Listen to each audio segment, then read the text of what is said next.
So Noah took the dog from underneath his bed and said, I know it's kind of cool and shady out, but I guess you'll have to be a hot dog. Hot dog! That's hilarious! What's with all the laughter over here? Oh, Sarah, you'll love this one. So God tells Jonah to build an ark. Wait. Did you say Jonah? Don't you mean God told Noah? Pastor Rod would be so disappointed in you. Anyway, forget that. Check out this post. It's blowing up. Local activist and agnostic influencer Nico Vale offers $1,000 to anyone who can produce convincing proof that Jesus actually rose from the dead. Christians have been pushing fairy tales for 2,000 years. Time to end it. Come see me at my booth at the fair to hear the truth. Wow. Yeah, he's really going for it, isn't he? That's for sure. Think about it. First, he says that the guards were paid to say that they fell asleep, and the disciples like Matthew, James, and Andrew stole the body. From what I understand about the Roman guards, falling asleep while on duty is punishable by death. So I doubt that actually happened. They probably just took the money, then laughed their way to the bank. Then Nico made this video saying that the disciples just made the whole resurrection story up. Yeah, and then he said that Jesus' death wasn't actually real, and that the whole crucifixion was just exaggerated. Which makes no sense. The Romans knew exactly how to kill people, and all the followers of Jesus saw what happened. Yeah, they saw him suffer, they saw him die. Imagine how horrible that was. Exactly. People act like the cross is just a pretty symbol on a necklace, but it was brutal. And for Nico to say that Jesus just passed out is ridiculous. Hey, sorry I'm late. Just came from the fair. It's crazy out there. I've never seen so many people in town for the fair before. The streets are packed. Music, tourists, street vendors, kids throwing needles at each other. People everywhere. Wow, is there still a spot for us to set up our prayer booth? I think so. Hard to tell. The town is chaos right now. Also, I'm starving. Is there anything here we can eat? Pete and the others went out like an hour ago for fish tacos. They should be back any minute now. Oh, the parking lot looks crowded. How many people are in the back right now? 12 from our youth group, 4 leaders, 3 church volunteers, and you make 20. Once the taco team gets back, that'll be 24.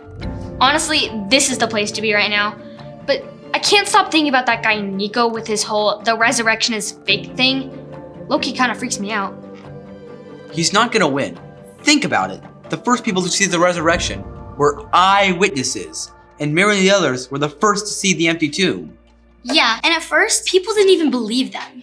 No one believed Mary, not until Peter and John came back and told them the same thing. That's why the story sounds so real to me. Nobody is a hero. And then the next night, even though the doors were locked, Jesus just appears to all of his disciples? Well, not Thomas. Okay, yes, not Thomas. But after all that fear and grief, and Jesus is suddenly just standing there alive? Imagine being able to sit down and eat with Jesus again. Seriously, my bet is that they could not stop talking about it. Not Thomas.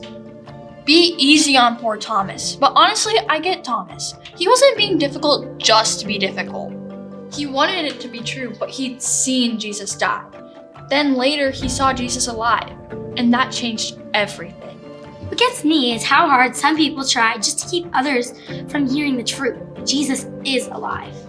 And there were so many witnesses. Mary Magdalene, the disciples, 2 on the road to Emmaus, Peter, and at one point, more than 500. Not Judas. Thank you, Jude. Very helpful. Anyway, all those people saw the risen Jesus. And he gave them their mission. Go make disciples of all nations. And that was not a suggestion. Here we are 2,000 years later in a different city on a different continent in the center of Minnesota. And here we are trying to figure out how to do that. It's right here in Matthew 28. Go therefore and make disciples of all nations, baptizing them in the name of the Father, the Son, and the Holy Spirit, teaching them to observe all that I have commanded you, and behold, I am with you always to the end of the age. That part gets me. I'm with you always. Because I'm happy to be here and all, but also, how do we really talk to people? There are so many people outside, so many opinions, so many cameras, so many comment sections. I know what you mean. It looks scary out there. I don't even know what I'd say if Nico came up to me and tried debating me in front of everyone. Wait a minute. Maybe we're looking at this backwards. We keep focusing on Nico, on the crowd, and on what could go wrong. But shouldn't we be focused on what Jesus actually told us? Sarah, didn't you just say it a second ago? I will be with you till the very end of the age. Yeah, it's here in John 20:21. Jesus said to them again, "Peace be with you, as the Father has sent me, even so I am sending you." Then he sent them out. The mission begins with peace, not fear and panic.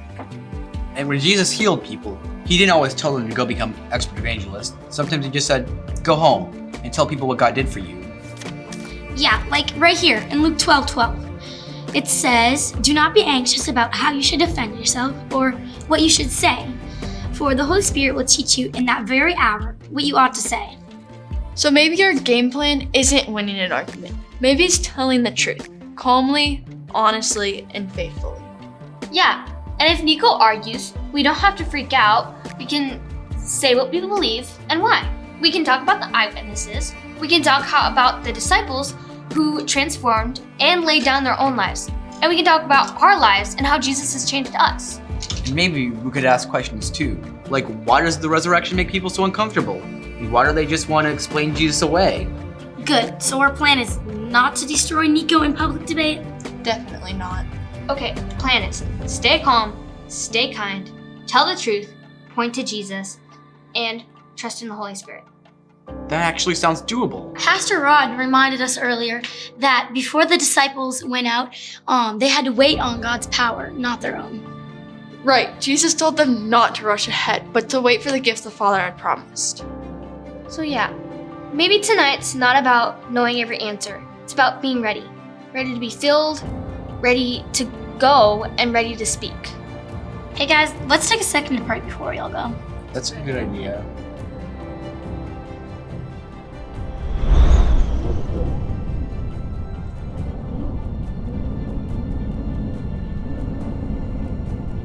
Did you guys hear that? The wind? It wasn't blowing like that a second ago. Maybe God's about to do something.